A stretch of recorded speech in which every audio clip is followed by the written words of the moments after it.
Yo, is that Dragon Ball Z B? It is. That's Ah, it's not super though. It's OG Dragon Ball okay. Z. Yo, I fucks with it. I love me some Dragon Ball Z. Grew up on that. Yeah. I grew Part up of on the part of the reason I train. I want to be the. Goku at the beginning. Then when you realize that has no feasible outcome, you just go to the gym and be regular. Oh man, I mean, honestly, bro, you just have to find Master Roshi somewhere. That's what you need to do. find some like 2 foot hunched over old man who just like takes off his shirt and it's And all of a has sudden, an 18 pack. an 18 pack, a whole 18 pack. That madness. That's what it is. But yeah, he. I mean, shit. They come from another planet. It's fine. Uh, it's But all yeah, good. but yeah, budgeting does that sounds good to me. We also have like a few different levels. Like you're past your PhD, I'm in my PhD, and Trevor actually he's working, so he has normal person money, He has no. He has no. That's normal person money. which is which everybody knows is just so much better and so much more than PhD money. Oh, way better than PhD money. That's PhD money is struggle money. But I had a special kind of PhD money. But actually, let's do this intro before before we get into actually budgeting because I can start talking about it. Um,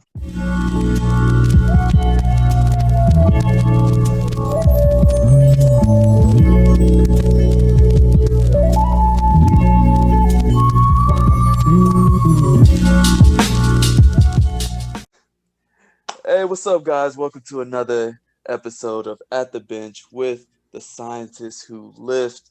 Um, I am Dr. Dominic Stevens. This week we have Trevor, we have Kojo, and we have Marcus here. And this week, we're going to get into budgeting. Budgeting when you have regular people money, budgeting when you have grad school money, and everything in between. So, I mean, honestly, man, let's just dive into it. Uh, I guess I'll start here. So, for me, as I was saying before, I had, grad school money, and then now I'm a postdoc, so it's a little bit different. So, my grad school money was shit, and I'm gonna tell you why. And because I only made 20 grand a year living in the DMV area, and they didn't give us enough money. They gave us not enough to live at all, and it made no sense. Not enough to live. So when it came to budgeting, you had to be really strict in your budget. Like some people took out loans, and that was cool. But I wasn't about to take out any loans in grad school when they pay me to go to grad school. Um, Now you can have side gigs, side hustles, which is probably best to make a little bit extra cash on the side, but um, you have to go without sometimes. Or when I say without, I mean you can't be shopping at Whole Foods. You can't be shopping at these expensive places trying to, uh, keep up this facade of having money. I was just like, yo, you struggling. You in grad school. Grad school is all about the struggle for some reason. Um, but for me, I shopped at Aldi, which for some reason a lot of people don't know about Aldi, but I understand that it's not everywhere. But Aldi is that place that kept me within budget. It's cheaper than Walmart. It's cheaper than Target or Target, some women like to call it. Uh, and like my sister-in-law likes to call it Target because she was like, "Oh, it's fancy." I was like, "Okay, well, it's too fancy for me." Uh, well, too expensive for me at least. And she so I go to Aldi to stay within food budget. I found a place that wasn't the best place. Like I lived in a basement apartment when I lived in the DMV area, and it was how much was it? 8.55 a month. But it had utilities included, so I was like, hey, it worked out. It was nice. It worked out. So, and I tried to make sure that my rent didn't go over one paycheck because I got paid every 2 weeks, so it made sure it wasn't over one paycheck. It was right there at the edge of one paycheck, but that second paycheck can go towards other bills.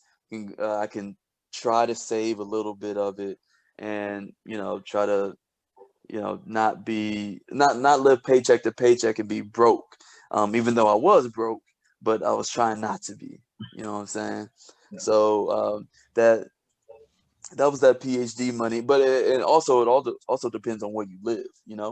Because on the East Coast it's just expensive, but when I was down in Georgia, I could find a whole house for that much.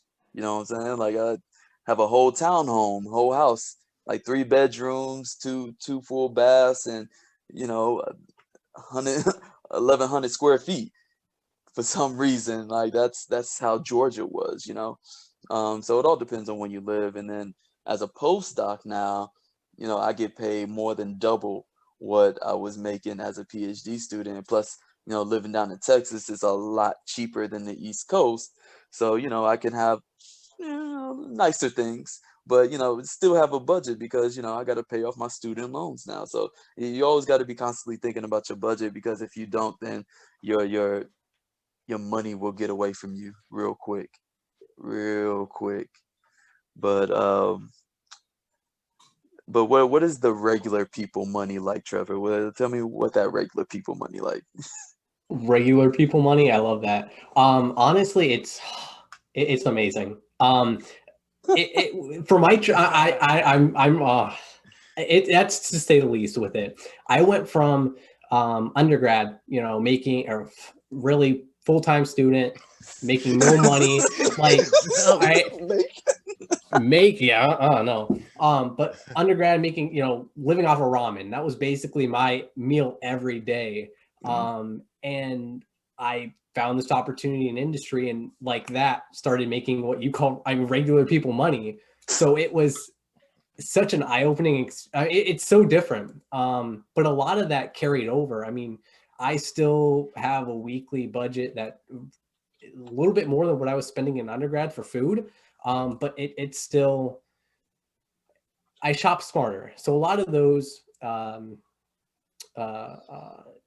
those I guess traditions, what I had then, kind of carried over into making regular people money. So I'm still putting a lot of the money that I'm making back into savings, and it's nice. That's all I can say. It's amazing, honestly, No, to I have think that regular that's people money. love that. Love that Quinn put that phrase in. Right, Yeah, right. it's good, but it's like those habits that carried over from undergrad were actually really helpful, where you learned like how to live a lot more frugally. And then when you move into industry, it's nice that you have a savings. And especially if you're thinking about going back to school, it's nice that when you go down to that like the PhD money, you'll have a savings from those habits that you that you accrued from undergrad. Oh yeah, oh yeah. Those habits are crucial. Yeah, because you form this form this mindset. This mindset of, oh, I can live with less. I have more, but I know how to live with less. You know what I'm saying? Yeah. And it's huge, because some people click and they like, I got more. No point of living that lifestyle anymore. Let's blow it. Let's go. Let's See, blow. see, my thought process there was like, hey, I lived off of making $300-400 a week. I can still do that. Like, I might splurge here and there, especially when it comes to my nutrition. Buy better food. But if I lived off of that before, what's the difference now? I can do the same thing now. Maybe splurge a little bit more, like I said, and upgrade in different areas where I need it and where I can see the value of it paying off long term. I mean, that why waste it? Like you said, why blow it? Yeah, exactly. I mean, you keep that money in your pocket. You can go on trips, do experiences, instead of, paying for something that you probably won't use later on, like in 2-3 weeks or something. It's not worth it. Instead of like going out blowing it at the club, I mean, you can go over to Tobago or something. I don't know. Like you go somewhere. You go Instead of take it. paying $1,000 in the club, you could pay $1,000 to go to a different country. Yeah, this is true, and it'll be a whole lot better experience. You gotta pay for these experiences, man. Like that's what but that's the mindset people have to have though. Like people don't have that because they think, oh, I need this right now. And I'm just like, yo, you don't need that. You think you do, but you actually don't. See, something that I have a lot of trouble with is now that I'm making, a decent amount of money, Mm, finding that trying to get out of that habit of, hey, I can splurge on myself every now and then. Like I can treat myself. And that's the biggest thing. Well, I'll have something, I might need a new clothes or something. And I'm like, you know what? These don't have that many holes in them yet. I can still wear these. Like, it's fine. And I'll have to have my significant other be like, you know what? You need something. Go get yourself, a new whatever. Like, so that's the biggest thing. It's trying to get out of that mindset. yeah, I get that. I get that. Oh yeah, I'll keep things. Well, it's like, is it dingy enough? I mean, But maybe I I wear can. it to the gym. I mean, I can keep it for that reason. I got so many gym shirts for that, just because of that. Man, that's just because of that. I got too many gym shirts. But like Kojo, like you live in Cali on Yeah. like on that PhD It's budget. Uh, what is that like? I do make a little more than you did. I make I think I clear 30,000 a year, Lucky but bastard. it's still like Southern California. Yeah, So it's like between San Diego and LA. So like housing here is not cheap, yeah. but there's just a lot of different avenues that they try to get for PhDs and like grad students to have more money. So they'll do things like subsidize our housing. So right now I only Mhm. pay about 750 for rent. And then like sometime and utilities are like $20 on top of that. Oh. Yeah, right?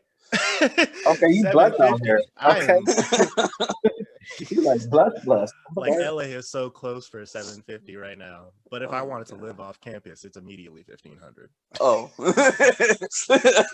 Off top. Like Yo, off top. That's what we. exactly.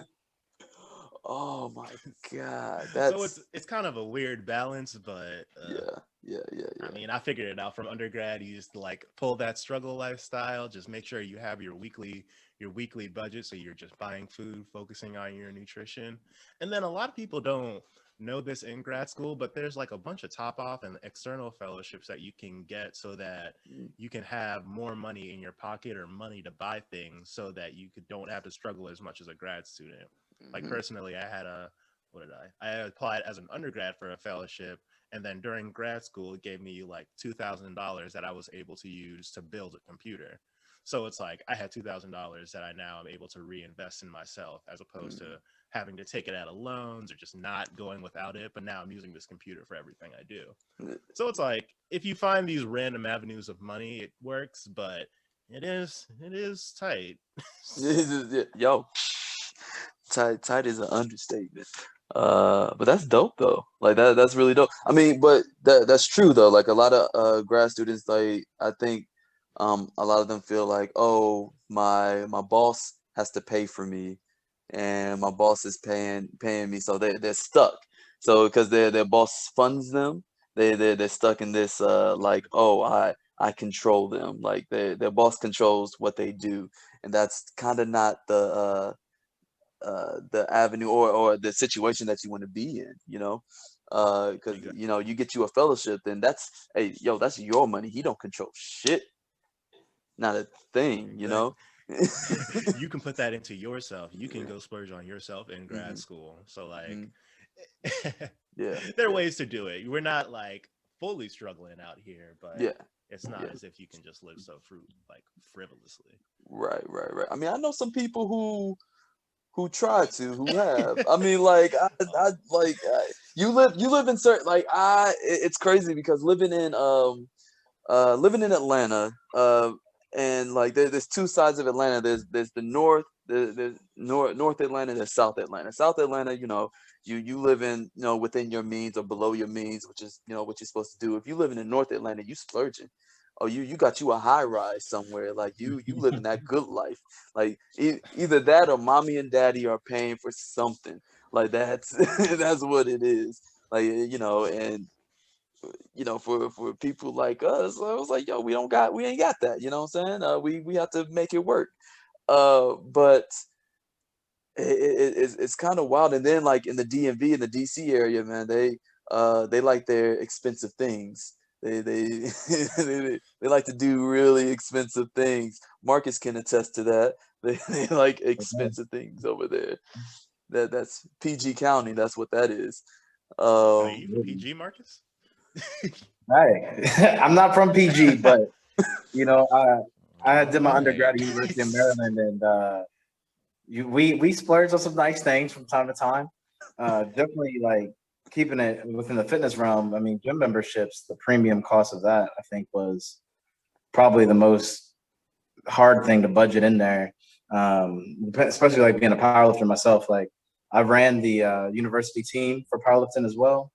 So I got privileges to the gym like during the week, but on the weekends, like I need a place to go work out, a place to train. And I was able to find basically somebody's garage that they kind of had like an outfitted building for. And that was still $50 a month. They were towards that. And undergrad, which was like, that's a big part of the budget right there. But huge, like, yeah. But when you want to prioritize your fitness, it's like it's like that investment is like a good investment on yourself.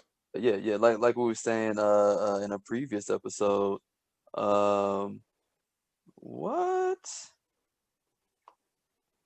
Oh no.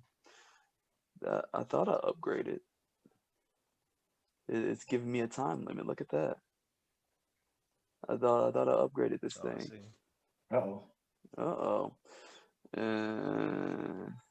That's some BS. Anyway, we'll deal with it. We'll deal with it. Yeah, we'll deal with it. But yeah, I mean, like I knew some people who like had to live in, like, somebody bought a condo in grad school, and like $100,000 condo in DC, and I'm like, yo, how could you afford this? Like, how am I missing something? Am I not getting paid enough? Like, are they paying you more than they pay me? Because I need to talk to somebody to get a little bit more money.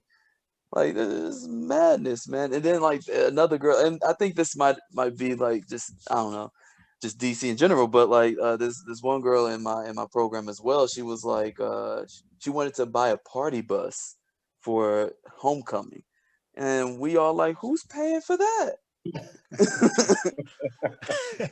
And, are you trying to split it between 10 people, or are you trying to be the friend that pays for the party bus? Exactly, man. I ain't trying to but yeah, it's just madness. It was crazy. I was like, yo, y'all tripping. So yeah, man. Some people are like their budget mindset is just off, and when it comes to budgeting, you have to make sure that you put the right thing, like, you have to budget in your fitness, because it's all about your health, your food, because if you're all about your health, you can't go hungry out here. I mean, you can, but it's not it's not the best thing to do, out here going hungry. So yeah, man, that budgeting is so important, because like when we get out of grad school, well, a lot of people, when they get out of grad school, they don't know what the hell to do afterwards. They don't know. It's like, oh shoot, I got this money now. What do I do with it? Do I just go out and splurge? Do I need to save? And there's not a lot of there's actually not a lot of financial literacy in grad school. Like you don't see people talking about finances, like, at all, which they should be. They should be before you get out of, I mean, damn near before you get out of undergrad, they need to be talking about this, but they don't. Before you even get to undergrad. I know, it was like in high school they should be talking about this. Yeah.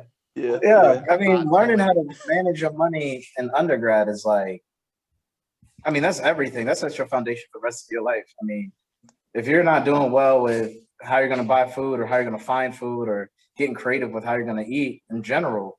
I mean, those habits are gonna go way past to whatever you do later on. So, Yeah, I mean, facts. being literate before you even get there, I think is like enemy number one. You got to figure that out first. And True. then once Yeah. you get to undergrad and you kind of navigate those waters, then you get to grad school. Because I think, especially for us, it seems like we were all pretty creative in how we were going to pay for said grad school.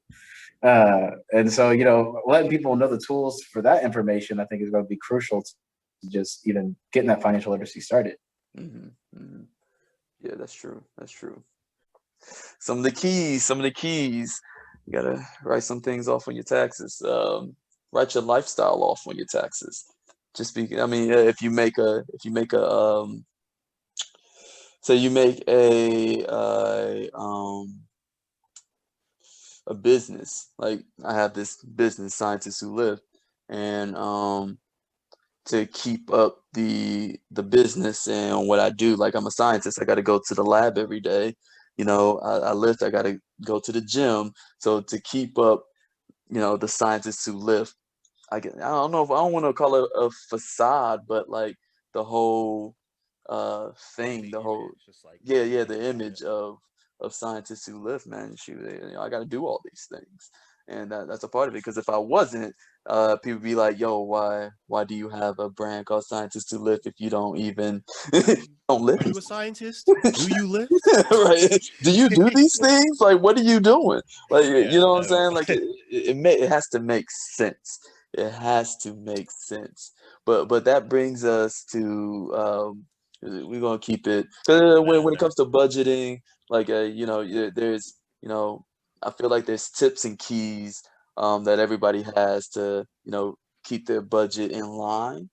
um, and I think that's important for the people to know, especially like whether you're in grad school, post grad school, in the in industry, all that. Just with the life in general, man, you gotta budgeting is so important because you can't be out here living paycheck to paycheck. That is stressful, and that's not gonna help you with work. Because if you're stressed out, then your productivity declines, and if your productivity declines, then your boss is on your back because your productivity ain't there. It's like, oh well, you ain't doing the numbers that you used to do. What's up? What's going on? So they on your back, and so with that, I want to let's start off with I want to ask you guys what are your keys? What are your keys to budgeting? What are your keys to I guess we want to say financial success? Just because we're in these different positions and we've been able to stay ahead of the curve in some way or another. Just sheer resilience, sure, just being able to be financially literate. But I want to start off with Marcus. Well, give me some of your keys. How can we stay financially stable out here? I mean, I guess for me, the road was a lot different because I'm not necessarily in just like the science realm of what you guys are going through undergrad to grad school, then going into your industry or field of choice. I was kind of just a kinesiologist and a personal trainer most of the way through school. That's how I helped pay for school, things like that. And so, in terms of being financially literate in that sense, it was really writing down everything that I have to pay for and then seeing how much money I'm generating and then adjust that accordingly uh, to see what I really need in the budget, what I don't need. And then after doing that, it's kind of like, what should I put away or what can I put away in case something happens? And I think like with the industry I was in being so up and down, that was crucial to have, money put away for an emergency, just like what happened with COVID. I mean, COVID hit, my job was gone. So to make a comeback and switch and then, bring yourself back online, it's a difficult transition to do, but if you're prepared for it, then you're good to go. That's true. That's true. Because you're I mean you're in tech now, so like Yeah. yeah, out here out here in the tech world. So you still in the STEM world. You know what I'm saying? Still doing the thing. I mean you've always been in the STEM Yeah. world, just with I say more technology. honestly practicing scientists really. Yeah, yeah, yeah, yeah. Right. Yeah. pretty much. But yeah, that's what's up because being prepared for the worst. I think what a lot of people aren't prepared for is like having that rainy day fund. If you ain't got that, then you might be shit out of luck because things like COVID happens because for some reason our country and our world isn't prepared for stuff like this. Even though scientists have been telling them for years, hey, these things can happen. These things can happen, but you know what? Disease. But I'm not going to get into it. I'm not going to get into how unprepared our world is for natural disasters and pandemics. But that's besides the point. But Kojo, like He's from Texas. as you see, I'm a little salty about the winter storms that happened. I'm still a little salty about it. Hey, at least you don't own a house, bro. I mean, well, shoot, at least Hey, I didn't have power, water. Like Texas screwed me, and then hey, like that's all you got to there's worry about, though. That's nice. I had to worry about these pipes breaking. I gotta bust out another 10 grand somewhere. oh You man, know, Honestly, I saw pictures of that. Was ridiculous. oh man, that's crazy. It's crazy, but no, I mean like you see the window the door isn't fully like shut. Like you even though you got your deadbolts on, you see there's still a gap in between the door and the outside to get to your patio. I'm just like, yo, I can't even stay here for like 30 minutes because the temperature is going to drop another 10 degrees because the wind is just swirling into my apartment. It's like, what's up with that? So, like, preparedness, you got to be prepared, man. And like, Texas was not, but that's beside the point. I'm not going to get on that. I live here now, whatever. But Kojo, when you in grad school, give me some of your Yeah. keys to financial success out here. What is it? Honestly, you said it at the end of it. It was like having a rainy day fund. I have a few, honestly. Like I have a jar that I'll just put a bunch of dollars in.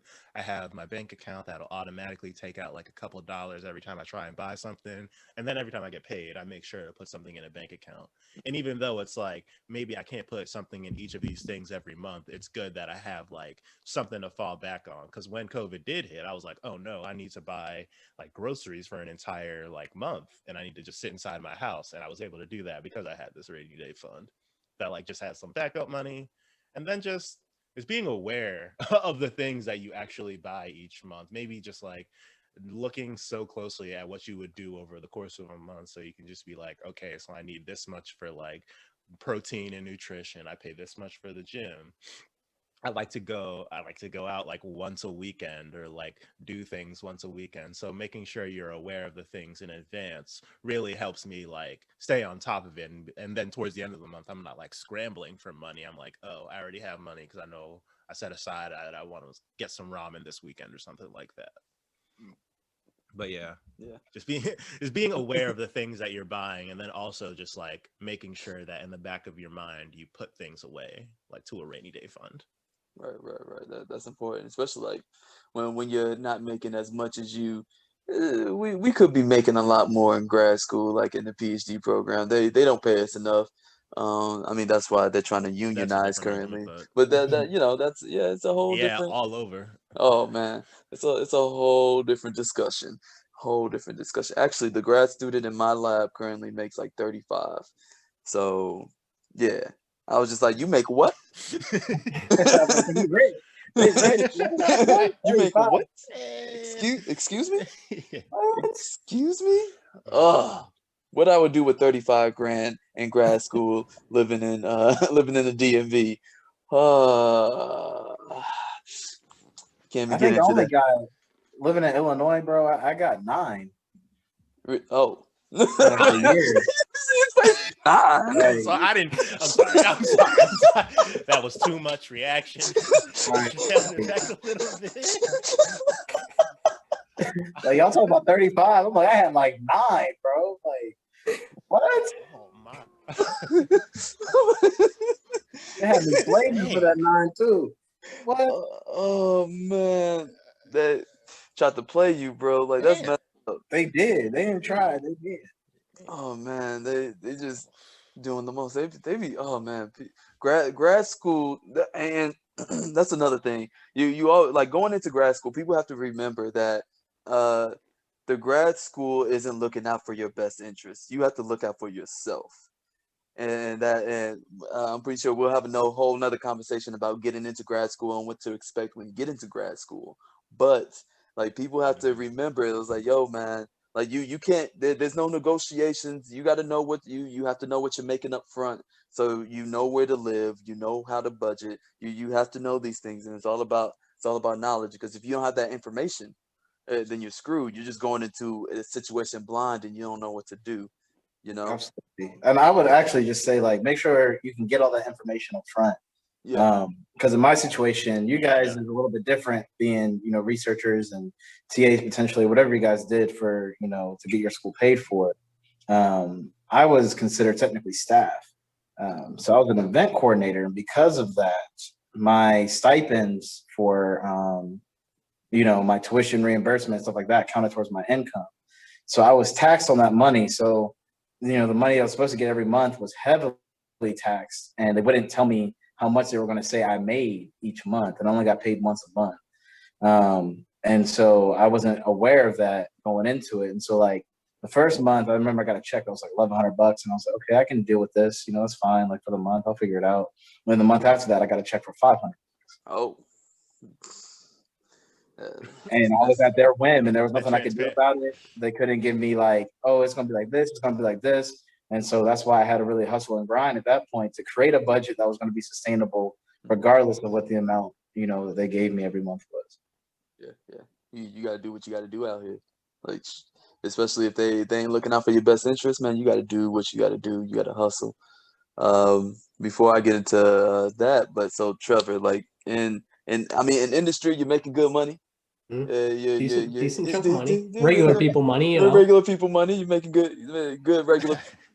We all aspire to be making regular people money, uh, but up here in industry. But man, how like what are some of your keys to budgeting, especially making a little bit more or a little lot more than doing that you was making in undergrad and probably that we're making in grad school and postdocs. I mean, honestly, the biggest thing, and both Kojo and Marcus touched on this, and that's writing down all of your expenses, and doing that regularly. Don't just do it once. I mean, do that maybe every couple of months, and be honest with yourself. I mean, if you're spending what $50, which isn't on coffee at Starbucks a week, I mean, that's something that you can go to the store, pay $10 for a nice Folgers, and make yourself some own coffee, your own coffee. So being honest with yourself, writing down all your expenses and setting your priorities. I mean, that's the biggest thing, and make sure you're using money for those priorities. Um, Also, when you start, making regular people money, you can build up that savings very quickly, and you can gain, a lot of money for your rainy day fund. But you need to start thinking about your future. So, researching and finding resources on what you can do to help, that extra maybe $50 every paycheck or whatever, and grow that over time. I mean, that's really what you have to start thinking about when you have the excess funds. I mean, that's where you need to start putting it. Investing when you're younger, that's going to pay off in the long run. So really just researching and putting on, finding the resources to do that. That's the biggest thing. That's huge. That's huge, actually. I mean, because I know in grad school I started an IRA account. I put money away, and now I'm in a place. So, and I've always got for me, this was my thing. I was like, I wanted to save enough to where, if I lost my job and didn't have any income, I can survive for 6 months. Mhm. I can survive for 6 months without any assistance, without any help. I have the money, the money in my account, my rainy day fund, to be able to survive without any assistance. Which I don't expect me myself to go without a job for 6 months. But worst case scenario kind of thing. You know what I'm saying? And you have to think that way. You have to think worst case scenario. Uh, and you know, I think my financial prowess got really tested when I moved from Indiana to Georgia, right? for grad school because I literally spent my last dollar moving down to Georgia, trying to pursue this PhD. I feel like I'm some kind of rapper, like a dollar in a dream. Uh, man, like, and that's pretty much what it was, man. That's pretty much what it was. So, and it's funny because some people don't. I know a lot of people don't see the correlation, but there is correlation between trying to pursue this degree and trying to get into your career. Like, even though me pursuing this degree is, uh, it's more likely to happen than me blowing up as a rapper, but there's still struggle involved in it, trying to get there. um so, and for that being said, like I lived in a shitty apartment when I got, because I lived, let's see, I lived in East Point, on the edge of East Point in College Park. And this like this apartment, and like, man, you can call it some PJs, but they look like it, but they look a little nicer than PJs. Project, sorry. But they oh man, the apartment was just reeked of cigarette smoke because the dude next door smoked maybe a pack a day. It seemed like, so like for some reason the walls were thin enough to where smoke could travel through the walls. How, I have no clue, but like I definitely can hear him every single day. Like every single day, I just heard this man. And then the place was roach infested, ant infested. um it was like there was a hole where the washer, the dishwasher was supposed to be. Like this, it was a crap apartment. And at that time, before I moved into the PhD program, but I was a master student, they only paid the master students 54 5600 a year. So I was getting paid less than you, Marcus, bro. Like in Atlanta, like bro, they was paying me nothing to live. Now, granted, you get what you pay for. Especially, I found an apartment that was like 500 a month around there. Like, Yeah. so you get what you pay for. Trust me, but that's all I could afford. That's it. That's all I could afford. So with that, I knew, yo, if literally I had to be a full-time student. I had to had a full course load, plus had to do research because I want to be a PhD. So like you got to have research. And so with that, I was like, yo, I know I have to find jobs that fit my schedule because I can't have jobs like in the middle of the day because I have to go to school. So I did a lot of security work. I had three different jobs. Was it three? Three. Three different security jobs. So I worked nights and weekends. So I worked nights on campus, riding around campus, making sure stuff is secure or whatever. And then I worked at the Georgia Dome before that thing imploded. And then I worked at I worked at Georgia Tech. So like, and I worked security for the football games. So you have to do what you can to make a living, to survive. Like some people, like I get some people ain't built for the struggle, but like in science and the struggle, that's what people fail to realize. Like the struggle makes you better. Because lifting, when it comes to fitness, like you have to struggle, man. If you want to get stronger, if you want to lose that weight, if you want to do this, you want to do that, you have to struggle a bit to Yeah. get there. You got to Keep struggle a going. bit to get there. So you know and then in science it's the same thing, man. Like there's a little bit of struggle too. Oh, there's a lot of bit of struggle in science because you're dealing you're dealing with so many different people, and like not everybody gonna like you. Not everybody gonna like you, and you have to struggle, man, to deal with all these personalities, deal with all these people, and just keep on moving forward.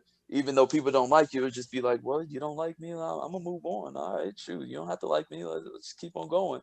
So like there's a point in time where I could have quit. I could have been like, yo, I ain't making no money. I'm not getting fed every night. Uh, there's not like I got skinny. I got skinny when I lived in Georgia, man. I lost a lot of weight, but at the end of the day, it was worth it because I made it here. But with that, the financial struggle, you have to be able to hustle. You got to be able to hustle. Like if you're not making enough, well, make sure you find a side gig so you do make enough. I don't care what contract you signed that says, "Oh, you don't have you're not allowed to work." I'm just like, well, are you going to give me more money so I can live? I don't think so. So and plus, like my thing is, they do that to scare you. They don't know anything. They don't have to know. Like that's the thing. They don't have They don't, to. but don't recommend it. But at the same time, it's just like if you are not making enough money to the point where you're like not eating enough, or you're not living well, or you're not like able to sustain a lifestyle, then you're not being paid enough, and you really should like figure out that hustle to like Right, make sure your budget balances out. right. And that's the thing though. And yeah, I know you don't recommend it. I do. But if you, I, but I'm a little bit more Do what you gotta the do, yeah, honestly. yeah. I mean, yeah, and also like especially if you're living in an expensive area, and they're not like for me when they were giving us 20. I heard some people had 25. I was like, yo, can I get that extra five? But scrapping for an extra 5 grand. But you 20 and you're living in the DC area. Like, man, that's it's expensive, and you got to make sure that you have enough money to live. Because who wants to be in more loan debt? Because there's people taking out student loans to make sure they can live. That's not the way to do things. There need to be some changes there. But I feel if if you gotta hustle, you gotta have a night job, a weekend job, or something, because you don't have to literally like you don't have to do science on the weekend. I know some professors or some PIs try to force you to do so. You ain't got to. Like they you really it's like, yo, you need your mental health, because if you ain't got it, then and that financial stability plays into your mental health, because if you're not you know if you're not financially stable, that's playing into the back of your mind at all times. Like, yo, man, where am I going to get my next meal from? And then your health declines because you're not paying to. And it actually, what some of my keys, like, so you want to make your food every week. Like it's cool to go out like once a week or something, but it's so much cheaper to make your food and have that stress, like portion control, and stretch it for a week. You know what I'm saying? Like, hey, listen, spaghetti stretches. You know what I'm saying? Spaghetti, you can stretch some spaghetti. You can stretch some chili, you can stretch, and it's not like unhealthy food either. So you don't have to make these fancy meals to be healthy, man. You can make some simple meals and make them stretch. And then guess what? You're not going out to eat. You're not even taking out your wallet. I mean, there was a point in time, uh, or shoot, this still happens today. I don't take out my wallet to pay for anything for like a whole week until like Saturday or Sunday. I have no point of taking out my wallet because I have food at home. I have water at home because that's what I drink. I drink water. I don't drink any juices or anything. But like you have all those things at home, so you don't have to spend any more money. And guess what? That money you can save for a rainy day. But that's that. I feel as if people understood how to, as you guys said, write down your budget, write all these things down, and keep a good log of it, then everybody can be financially stable and don't have to worry about their finances in the long run. But with that being said, uh, does anybody have anything else they want to add budget wise? Like, well, kind of any financial tips, any lasting financial tips, y'all? Anybody wants to hand out to the people? No, we good. We're good out here. All right, man. That's Buy what's up. Bitcoin? Buy Bitcoin. Buy, buy Bitcoin. That's okay. Well, All right. let's unpack this. No, no, we no. can unpack that. Buy Bitcoin. Buy GameStop. I There think you they're go. trying to. I think Buy they're trying to. GameStop, GME. they trying to. Hey yo, they Oh, trying to God. make it shoot up some more, man. True. And No, then I refuse to ever invest any more money into GameStop. They ruined my wallet as a kid. I'm never my budget learned once. not doing that again. I learned my lesson the first time. How many games did you? 6 games, $50 each. What did they give you back? $2. Oh Full my. system, $400. Oh my. $10 God. is the best I can give you just right now. No thanks. Yo, man, I've been hearing those stories, man. That's messed up. That's completely messed up. Why do that? Why do that to the people? It's like, it looks mint condition, brand new. Okay, all right. I'll give you $50. So, what is this? Where am I at? Like, it's at least over $40 in plastic, right? Right. Not the full, I feel. It's like the hard drive inside is worth something. Like if you scrap it out, jeez. Oh my Anyway. God. Yeah. Oh man. Hey, yo, listen. Like it was great talking to you guys about the budget. You guys gave some really great tips on how to, in different facets of, of life, keep your budget in order, keep that financial stability and that financial literacy up, and do your research. That's big. Do your research out here. Do your research about investing, finances, all that, because it's you're once you get to a place where you're making good regular people money, uh you'll be in a position where you can just kind of lay back, chill, do something, go once the pandemic is over, go out and experience life. You don't have to worry about, man, like, I don't know if it's in the cards for another 2 years kind of thing. So, all right, guys, that's it for At the Bench with the Scientists Who Live. I appreciate our panel for dropping some gems on us today, and I appreciate the audience. I appreciate you guys for tuning in, and catching some of these gems. And so, hey, join us next time. We'll see you on another episode of At the Bench with Scientists Who Live.